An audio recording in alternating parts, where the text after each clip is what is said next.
Hi అండి. Welcome to our channel.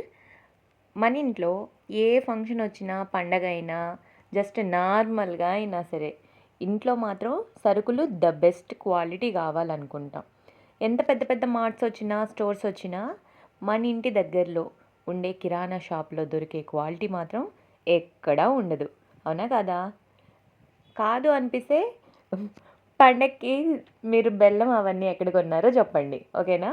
డీమార్ట్‌లో అలా పెద్ద పెద్ద స్టోర్స్‌లో, రిలయన్స్ మార్ట్‌లో అక్కడ కొన్నారా? లేకపోతే మీ ఇంటి దగ్గరలో ఉన్న కిరాణా స్టోర్స్‌లో కొన్నారా? కంపల్సరీ కామెంట్ చేయండి. ఇవన్నీ మేమైతే మా ఒంగోలులో ద గ్రేట్ బాపూజీ కాంప్లెక్స్, అసలు ఏ ఐటెం కావాలన్నా బాపూజీ కాంప్లెక్స్‌లోనే. ఒంగోలు వాళ్ళే కాదు, ఒంగోలు చుట్టుపక్కల ఉన్న పల్లెటూరు నుంచి కూడా చాలామంది వచ్చి ఇక్కడే తీసుకుంటారు. ఎందుకంటే క్వాలిటీ చాలా బాగుంటుంది. అందులో ఈ స్టోర్ ఏందో తెలుసా? దేశు ప్రొవిజన్స్, షాప్ నెంబర్ 353. మేము చాలా సంవత్సరాల నుంచి ఇక్కడే తీసుకుంటున్నాం అనమాట. కాంప్లెక్స్లో ఏ కిరాణా షాప్లో అయినా మీరు తీసుకోవచ్చు, బట్ ఇక్కడ ఏంటంటే క్వాలిటీ చాలా బాగుంటుంది. అక్కడ ఉండే వర్కర్స్ కూడా చాలా సంవత్సరాల నుంచి అదే షాప్లో పనిచేస్తున్నారు. మనం ఇంకా వెతుక్కునే పని లేదనమాట, క్వాలిటీ ఎలాంటిది కావాలి అనేది.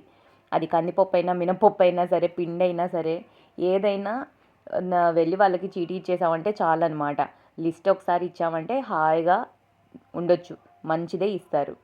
సో మీరు ఎక్కడ తీసుకుంటారో అది కూడా కామెంట్ చేయండి. అంటే పెద్ద పెద్ద మార్ట్స్లో, స్టోర్స్లో తీసుకుంటారా, లేకపోతే మీ ఇంటి దగ్గరలో ఉన్న కిరాణా షాప్ దగ్గర తీసుకుంటారా? మన ఇంటి దగ్గరలో ఉన్న కిరాణా షాప్స్లో తీసుకుంటే ఏంటంటే క్వాలిటీ మంచిది మనం తీసుకుంటాము, సో మనకు యూజ్. అలాగే చిన్న చిన్న షాప్స్లో తీసుకోవడం వల్ల వాళ్ళకి కూడా కొంచెం యూజ్ ఉంటుంది. పెద్ద పెద్ద మార్ట్స్లో కొంటే ఎవరో బాగుపడతారనమాట. అవునా కదా?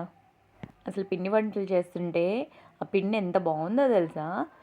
చాలా బాగా కుదిరాయి అనమాట ఐటమ్స్ మొత్తం. ఇప్పుడనే కాదులేండి, ఎప్పుడూ అలాగే బాగా కుదురుతాయి.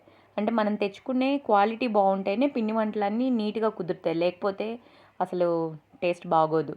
ఇది కొత్తగా నేను చెప్పేది ఉంది, అందరికీ తెలిసిన విషయమే. అందుకే కదా అరిసెలు ఏమన్నా చేయాలన్నా, లేకపోతే ఇలా చెక్కలు, చక్రాలు, దేనికైనా సరే శనగపిండి బాగాలేనప్పుడు మీరు ఏమన్నా ట్రై చేయండి, బజ్జీలు కూడా కుదరవు ఆఖరికి. అవునా కదా? సో వీడియో నచ్చితే లైక్ చేయండి, మీ ఫ్రెండ్స్తో, ఫ్యామిలీతో షేర్ చేసుకోండి. మరిన్ని వీడియోస్ కోసం సబ్స్క్రైబ్ చేసుకోండి. Thank you for watching.